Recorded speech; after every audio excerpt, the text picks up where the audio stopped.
नमस्कार, मैं हूं आपके साथ अली मतर। अपना बिहार में बात सबसे पहले बिहार के सियासत की, और सियासत से जुड़ी सबसे बड़ी खबर इस वक्त हम आपको बता दें। सूत्रों के हवाले से बड़ी खबर आ रही है। एलजेपी ना करे पीएम मोदी के तस्वीर का इस्तेमाल। पीएम मोदी की तस्वीर इस्तेमाल करने पर बीजेपी ने ऐतराज जताया है। बीजेपी ने एलजेपी की तस्वीर इस्तेमाल करने पर आपत्ति जताई है। एलजेपी ने बिहार चुनाव अकेले लड़ने का फैसला लिया है और लगातार नरेंद्र मोदी की नेतृत्व में चुनाव लड़ने की बात कही जा रही थी, लेकिन अब बीजेपी ने एलजेपी के नरेंद्र मोदी के तस्वीर के इस्तेमाल पर आपत्ति जताई है। हाँ, माइक अभी रोके। और हमारे साथ विनीत जुड़े हुए इस खबर पर ज्यादा जानकारी के साथ। विनीत, ये क्या माना जाए, क्या जेडीयू का प्रेशर माना जाए और क्या यह माना जाए कि अब पूरी तरह से एलजेपी अकेली पड़ गई है, क्योंकि लगातार नरेंद्र मोदी के नेतृत्व की बात कहती रही है एलजेपी?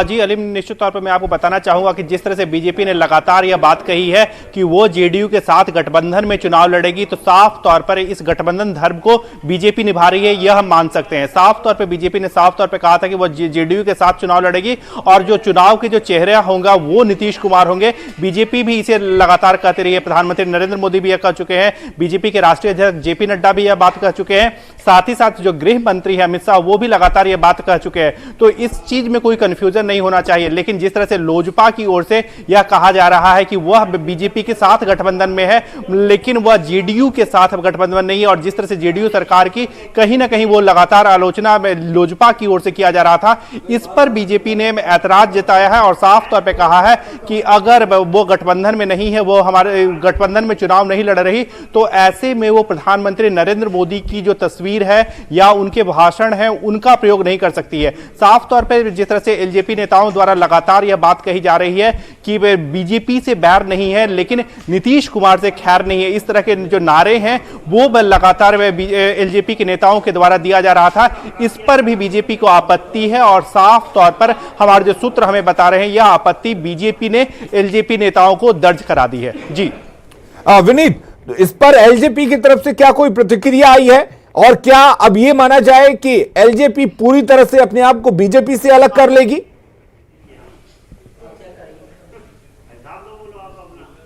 जी अभी यह कहना जल्दबाजी होगा, क्योंकि एलजेपी में दिल्ली में केंद्र सरकार में वो गठबंधन में है, इसीलिए यह कहना अभी जल्दबाजी होगा और इस निष्कर्ष पर पहुंचना भी अभी जल्दबाजी होगा। लेकिन हम अभी कोशिश कर रहे हैं कि एलजेपी के नेताओं से इस पर प्रतिक्रिया लिया जाए। लेकिन जिस तरह से लगातार एलजेपी की ओर से यह कहा जा रहा है कि वह बीजेपी के साथ तो है, प्रधानमंत्री नरेंद्र मोदी के नेतृत्व को एलजेपी लगातार स्वीकार कर रहा है, लेकिन वहीं पर जब बीजेपी नीतीश कुमार के साथ लड़ने की बात में कर रही है, जेडीयू के साथ लड़ने की बात कर रही है, और बिहार का जो चुनाव हो वो नीतीश कुमार के नेतृत्व में लड़ने की बात कर रही है, ऐसे में अगर एलजेपी नीतीश कुमार और जेडीयू पर निशाना साधता है तो कहीं ना कहीं यह गठबंधन धर्म के तहत बीजेपी की भी भूमिका होती है कि वह एलजेपी को समझाए और यह बात कहे, और कहीं ना कहीं अगर वह गठबंधन में नहीं है तो ऐसे में वो प्रधानमंत्री नरेंद्र मोदी की तस्वीर या उनके भाषणों या काम। विनीत, आप नजर बनाए रखिए इस खबर पर, क्योंकि अब देखने वाली बात यह होगी कि एलजेपी की क्या कुछ प्रतिक्रिया होती है। इधर आज का मंगलवार बिहार के सियासत के लिए महामंगल है।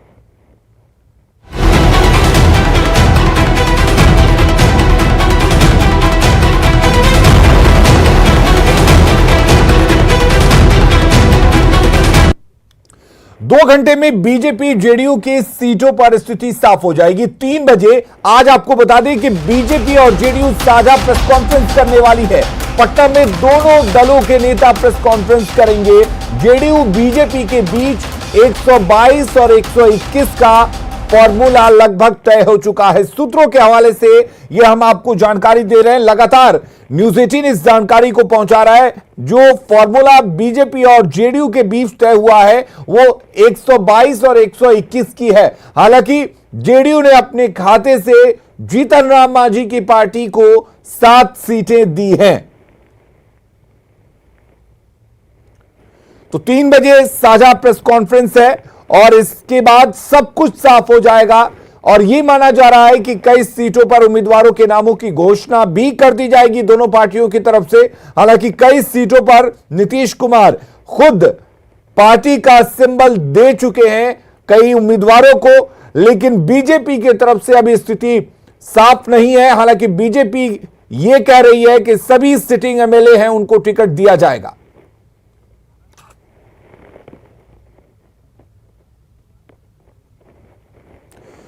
और हमारे साथ हमारे सहयोगी आनंद अमृतराज जुड़े हुए हैं, साथ ही हमारे सहयोगी साकेत भी हमारे साथ जुड़े हुए हैं पटना से। आनंद, आपसे जानना चाहेंगे, साझा प्रेस कॉन्फ्रेंस होने वाली है, हालांकि जेडीयू कई उम्मीदवारों को सिंबल दे चुका है, क्या कुछ आज के इस साझा प्रेस कॉन्फ्रेंस में देखने को मिल सकता है?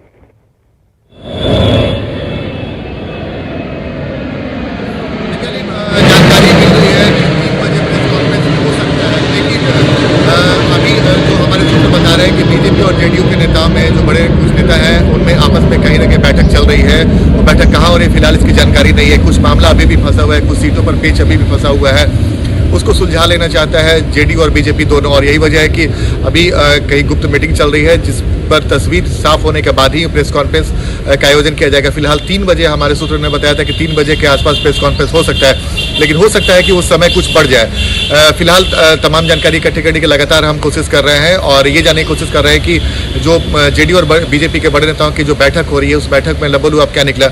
लेकिन इतना साफ है कि जो बैठक 3 बजे प्रेस कॉन्फ्रेंस होने वाला था शायद उसका वक्त कुछ बढ़ जाए।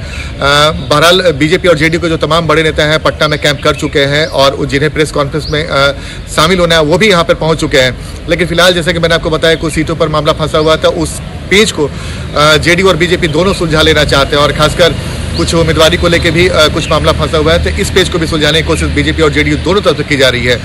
और ताजा मामला लोजपा को लेकर भी है कि उसके स्टैंड पर भी जेडीयू ने नाराजगी जाहिर की है, तो उसको भी उस मामले को भी सुलझाने की कोशिश की जा रही है। जैसा कि दिल्ली से हमारे सहयोगी ने एक खबर दी है कि बीजेपी ने ऐतराज जताया है कि प्रधानमंत्री नरेंद्र मोदी के चेहरे का उपयोग एलजेपी नहीं कर सकती है, तो उसे नहीं करना चाहिए। चलिए आनंद, बात है आपके पास लौटेंगे, हमारे साथ साकेत भी जुड़े हुए हैं। साकेत, 3 बजे साझा प्रेस कॉन्फ्रेंस होने वाली है और इस साझा प्रेस कॉन्फ्रेंस में बीजेपी की तरफ से क्या कुछ देखने को मिल सकता है? क्या मुकेश सहनी को बीजेपी शामिल करा सकती है एनडीए में, या दूसरा सवाल ये कि एलजेपी को लेकर भी क्या स्थिति साफ की जाएगी कि नरेंद्र मोदी का चेहरा इस्तेमाल ना किया जाए एलजेपी की तरफ से?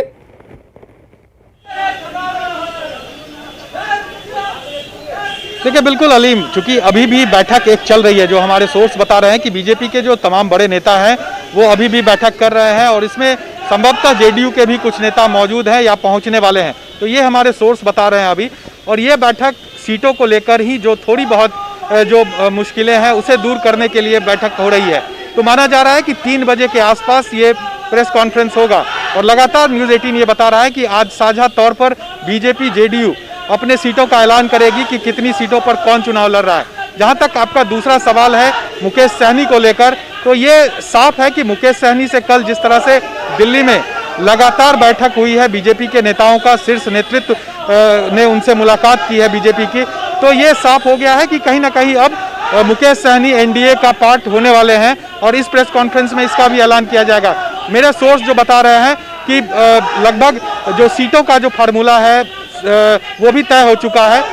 जेडीयू बीजेपी जो जितनी सीटें दोनों पार्टी को मिलेगी, 121 और 122 का जो फार्मूला दिया जा रहा है, उसी में से जेडीयू पहले से ही तय है कि हमको वो अपने कोटे से सीट देगी और बीजेपी अपने कोटे से वीआईपी पार्टी को सीट देने वाली है। तो ये साफ है। और साथ ही साथ जो बात आप ये कह रहे थे लोजपा को लेकर जो स्टैंड है बीजेपी का, निश्चित तौर पर ये सवाल लगातार पूछे जा रहे हैं कि जब बिहार में, इस सवाल का जवाब भी हम उम्मीद करते हैं साकेत कि 3 बजे जो साझा प्रेस कॉन्फ्रेंस होने वाली है उसमें मिल जाएगा। आप दोनों इस प्रेस कॉन्फ्रेंस पर नजर बना के रखिए और इस प्रेस कॉन्फ्रेंस के बाद क्या कुछ बातें सामने आती हैं, चाहे लोजपा को लेकर क्या स्थिति साफ होती है या मुकेश सहनी की पार्टी वीआईपी को लेकर क्या कुछ स्थिति साफ होती है, हम आपको न्यूज़ 18 पर लगातार बताते रहेंगे। बहुत बहुत शुक्रिया आपका तमाम जानकारी देने के लिए।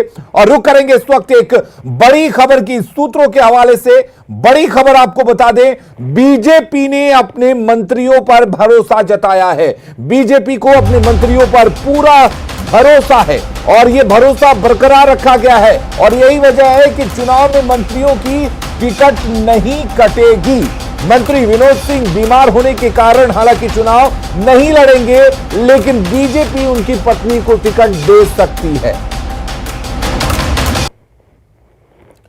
और इसके अलावा अगर बीजेपी की हम बात करें तो मधुबन से राणा रणधीर सिंह पर बीजेपी ने भरोसा जताया है और उनकी टिकट बरकरार रह सकती है, वो चुनाव लड़ेंगे। गया से प्रेम कुमार पर भी भरोसा जताया जा रहा है, भरोसा बरकरार है। और इसके अलावा मोतिहारी से प्रमोद कुमार पर एक बार फिर से भरोसा जताया गया है, इनकी टिकट नहीं कटेगी। लखीसराय से विजय सिन्हा को एक बार फिर से बीजेपी अपना सिंबल देगी और चुनावी मैदान में उतारेगी। साथ ही बनमनखी की बात करें तो यहां से मंत्री कृष्ण कुमार ऋषि पर एक बार फिर से बीजेपी ने भरोसा जताया है। ये तमाम हम नाम आपको दिखा रहे हैं। चैनपुर की अगर बात करें तो ब्रज किशोर बिंद जिन पर बीजेपी भरोसा जता रही है। पटना साहिब से नंदकिशोर यादव पर भी बीजेपी ने भरोसा जताया है। बांका की बात करें तो रामनारायण मंडल पर बीजेपी का विश्वास एक बार फिर से देखने को मिलेगा और इसके साथ ही दीघा से संजीव चौरसिया पर भी बीजेपी का भरोसा बरकरार है। बांकीपुर से नितिन नवीन को संभावित उम्मीदवार की लिस्ट हम आपको बता रहे हैं, बनाया जा सकता है। कुम्हरार से अरुण सिन्हा उम्मीदवार बनाए जा सकते हैं, बीजेपी दांव खेल सकती है। बाढ़ से ज्ञानेंद्र सिंह ज्ञानू को एक बार फिर से टिकट मिल सकता है। बख्तियारपुर की अगर बात करें तो यहां से रणविजय सिंह बीजेपी के सिंबल पर चुनावी मैदान में ताल ठोक सकते हैं।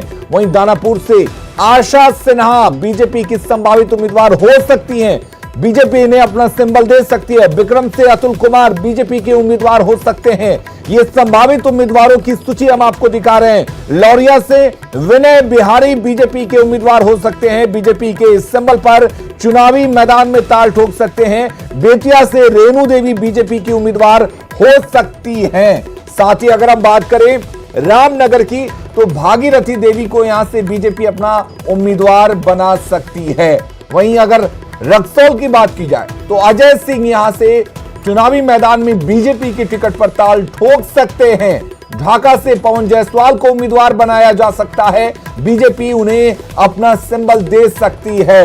राघोपुर से सतीश राय को बीजेपी अपना उम्मीदवार बना सकती है, चुनावी मैदान में बीजेपी की टिकट पर ताल ठोक सकते हैं। हाजीपुर से अवधेश पटेल बीजेपी के संभावित उम्मीदवार हो सकते हैं। इसके अलावा छातापुर से नीरज बबलू पर एक बार फिर से बीजेपी दांव खेल सकती है। कटिहार की अगर बात करें तो तारकिशोर प्रसाद पर बीजेपी दांव लगा सकती है, बीजेपी इन्हें अपना टिकट दे सकती है। पूर्णिया से विजय खेमका बीजेपी के संभावित उम्मीदवार हो सकते हैं। इसके साथ ही दरभंगा से संजय सरावगी बीजेपी के संभावित उम्मीदवार हो सकते हैं, बीजेपी के संभावित उम्मीदवार जाले से जीवेश मिश्रा हो सकते हैं, इन पर बीजेपी दांव लगा सकती है। जमुई से श्रेयसी सिंह की टिकट की दावेदारी सबसे मजबूत मानी जा रही है और लगभग तय मानी जा रही है कि श्रेयसी यहां से उम्मीदवार हो सकती हैं। मनोज शर्मा गोह से बीजेपी के उम्मीदवार हो सकते हैं, यहां से उन्हें बीजेपी का टिकट मिल सकता है। भभुआ से रिंकी पांडे को टिकट दिया जा सकता है, बीजेपी उन्हें उम्मीदवार बना सकती है। ये संभावित उम्मीदवारों की सूची हम सूत्रों के हवाले से दिखा रहे हैं। मोहनिया से निरंजन राम को बीजेपी उम्मीदवार बना सकती है। और इधर पटना में बीजेपी कार्यालय के बाहर विक्रम से बीजेपी नेता अनिल कुमार के समर्थकों ने हंगामा किया। अनिल कुमार के समर्थक टिकट कटने से नाराज हैं। नाराज समर्थकों ने मौजूदा नेतृत्व के खिलाफ जमकर नारेबाजी की। आपको बता दें कि विक्रम से अतुल कुमार के नाम की चर्चा है।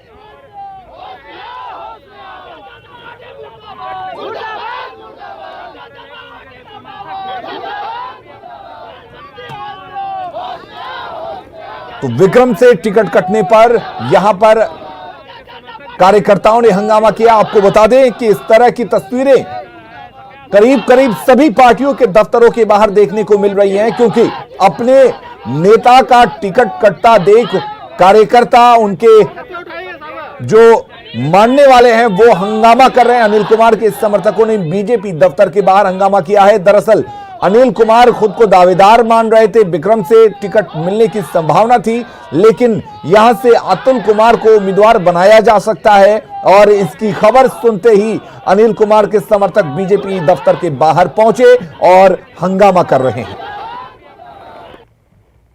जिसको टिकट मिला है खुद हमको फोन करके कहा कि हमको टिकट मिल गया है, आप हमको मदद कीजिएगा।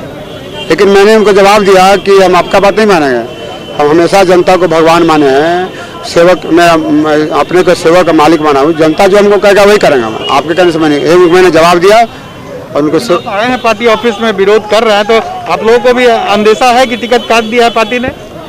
बिल्कुल, तो सारे लोगों को कह रहे हैं, खुद हमसे भी ये कहे, तो निश्चित रूप से मेरा टिकट कट गया है। और मैं तो कहना चाहूँगा इस संबंध में कि जो मर्डर होता ना वही पार्टी एक मर्डर करने का काम किया है, हत्या का केस होना चाहिए।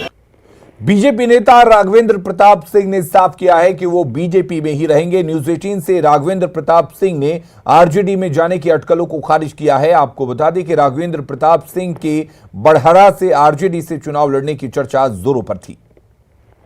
ये जो चर्चा चल रही है क्या किस तरह सही बात है? देखिए, इसका फैसला तो हमारे पार्टी का शीर्ष नेतृत्व और राज्य का नेतृत्व करेगा। मैं पार्टी का एक साधारण सदस्य हूं और मेरे बारे में जो भी फैसला होगा सहर्ष रूप से मैं स्वीकार करूंगा। मतलब आरजेडी से आप नहीं जा रहे हैं, ये तय है? आरजेडी में हम गए कहाँ? टिकट आप नहीं ले रहे हैं आरजेडी से? आरजेडी में कभी जब से मैंने छोड़ा है आरजेडी, तब से मैंने आरजेडी का मुख्य द्वार तो क्या, उस गली को भी मैंने नहीं देखा है। और मैं आपको एक बात कह देता हूं कि जब मैंने भाजपा ज्वाइन किया था आज के करीब 5 वर्ष पहले, उस दिन मैंने स्पष्ट कर दिया था उस मीटिंग में भी कि राघवेंद्र प्रताप सिंह ने भाजपा ज्वाइन किया, भाजपा में है, भाजपा में रहेंगे और भाजपा के ही झंडे में लिपटा करके और घाट पर जाने का काम करेंगे। आरजेडी संसदीय बोर्ड की बैठक भी खत्म हो चुकी है। आपको बता दें कि बड़ी खबर इस वक्त, पहले चरण में आरजेडी 41 सीटों पर चुनाव लड़ेगी, कांग्रेस 21 सीटों पर चुनाव लड़ेगी और लेफ्ट को 9 सीटें मिली हैं जिस पे चुनाव लड़ेगी। पहले चरण में 71 सीटों पर चुनाव होना है, जिनमें 41 पर आरजेडी अपने सिंबल पर चुनाव मैदान में जाएगी, जबकि कांग्रेस 21 और लेफ्ट को 9 सीट मिली है। प्रत्याशियों के चयन और चुनाव पर रणनीति बनी है। जेडीयू बीजेपी गठबंधन पर जगदानंद सिंह ने हमला किया है। स्वार्थी तत्व एकजुट नहीं रह सकते, जगदानंद सिंह ने ये बातें कही हैं।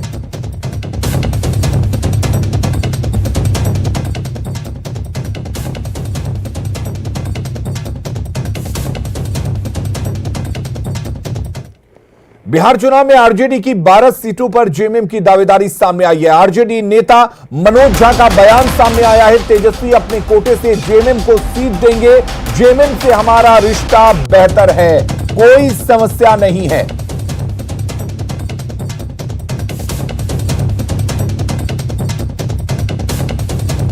तो जेएमएम ने बिहार में 12 सीटों पर दावेदारी पेश की है। इस पर आरजेडी का कहना है कि जेएमएम को उचित सम्मान उनकी पार्टी देगी, सीटों की संख्या तेजस्वी यादव तय करेंगे। कि माननीय मुख्यमंत्री हेमंत सोरेन जी और हमारे नेता प्रतिपक्ष तेजस्वी यादव जी के बीच में एक बहुत वार्मथ का रिश्ता है और वो कमिटमेंट है। हम संख्या तो अपनी जगह होती है, लेकिन जाहिर तौर पर एक नैसर्गिक रिश्ता चूंकि दोनों दलों का है, तो उस रिश्ते की बुनियाद पे वो हमारे अंदर एकोमोडेट होंगे। और इस वक्त बड़ी खबर आ रही है, सियासी खबर। आपको बता दें, पटना में सीएम आवास पर हलचल तेज हो गई है। सीएम आवास पर बीजेपी के दिग्गज नेता पहुंच रहे हैं। भूपेंद्र यादव, देवेंद्र फडणवीस पहुंचे हैं सीएम आवास। इसके साथ ही सुशील मोदी भी सीएम आवास पर पहुंचे हैं। सीएम से ये सभी नेता मुलाकात कर रहे हैं। आपको बता दें कि 3 बजे सीट शेयरिंग की घोषणा होनी है और इसको लेकर साझा प्रेस कॉन्फ्रेंस की जाएगी। घोषणा से पहले सीएम से ये दिग्गज नेता मुलाकात कर रहे हैं। तो इस वक्त की बड़ी सियासी खबर हम आपको बता रहे हैं। पटना में सीएम आवास के पास हलचल है। सीएम आवास पर बीजेपी के दिग्गज नेताओं के पहुंचने का सिलसिला जारी है। भूपेंद्र यादव, देवेंद्र फडणवीस, सुशील मोदी सीएम आवास पहुंचे हैं। अगली खबर का रुख कर लेते हैं। अगली खबर दानापुर से है, जहां कुत्तों के आतंक से दहशत फैला हुआ है। इमलीतल, कागजी मोहल्ला, मार्शल बाजार और लाल कोठी के साथ कई ऐसे मोहल्ले हैं जहां लोगों के लिए घर से निकलना मुश्किल हो गया है। मोहल्ले में घूमने वाले इन आवारा कुत्तों ने कल एक दिन में 50 लोगों को और आज 8 लोगों को काटकर घायल कर दिया। स्थानीय लोगों के मुताबिक काले रंग का कुत्ता है जो कई इलाकों में घूम घूम कर लोगों को काट रहा है। वहीं स्थानीय अनुमंडल अस्पताल रेबीज की टीकों की कमी से परेशान है। अस्पताल के मुताबिक कुल 80 टीकों का स्टॉक है, जिसमें से आधे से ज्यादा खत्म हो चुके हैं।